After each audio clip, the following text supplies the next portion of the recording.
Mambyat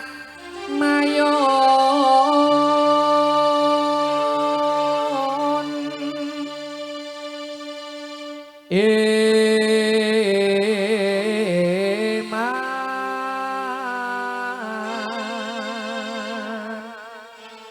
Suarane kaya bar digorah duren to, Mas. iya dadi tambale kresek-kresek Duren yo lho. Suarane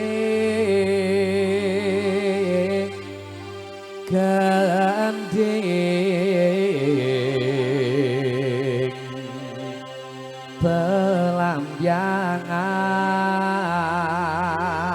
pelambyangan nyerap bayi henuk swan tara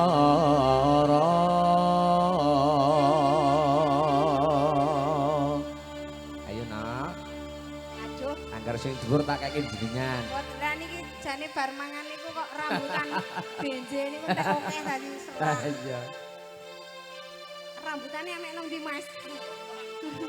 Amek ning mburi omah. lor mah Niku lah iya sembrono teko opek rambutan. ayo nek kene ngomongin pambike kok ya Lah peh nggon dhewe iki ana niki gur sawi. nah iya Karo seladae diguangi nang anu nang. iki nggonmu sawi terus ladan nggonku beda meneh Napa? kentang Nek kentang ampun diguak-guak.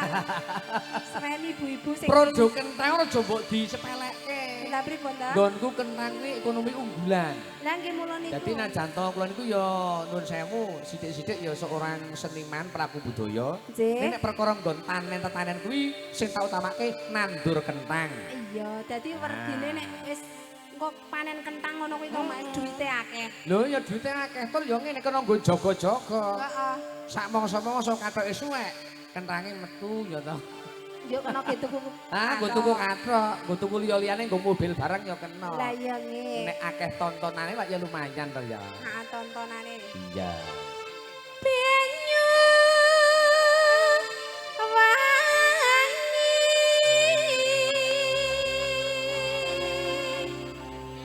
kulon gunung wetan segara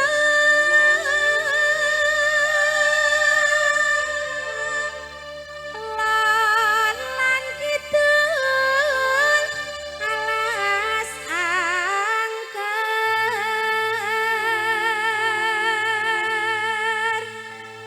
kang kaliyat liwat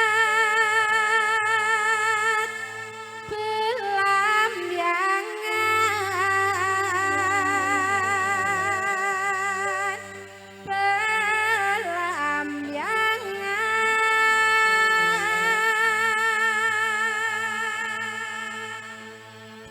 aja takon susah seneng dadi sangga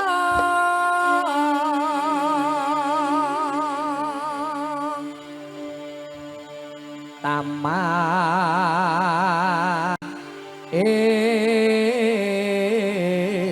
endah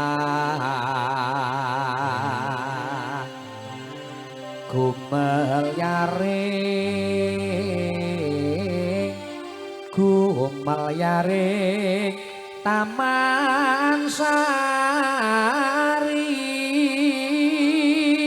nungswan tara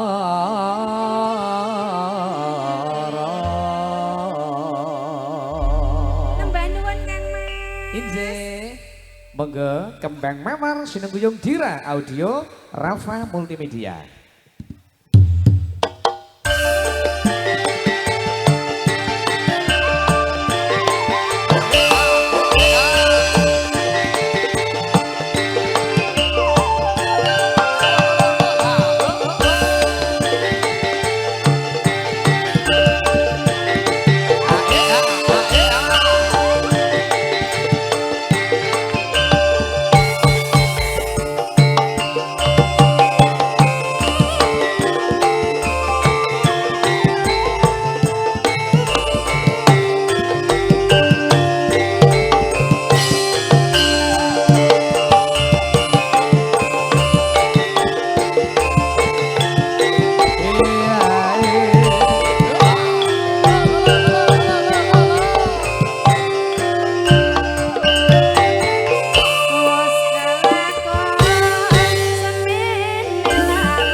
Delangalun Kang Mas. Ngaturkan gunging manuwun Mbak Ampri.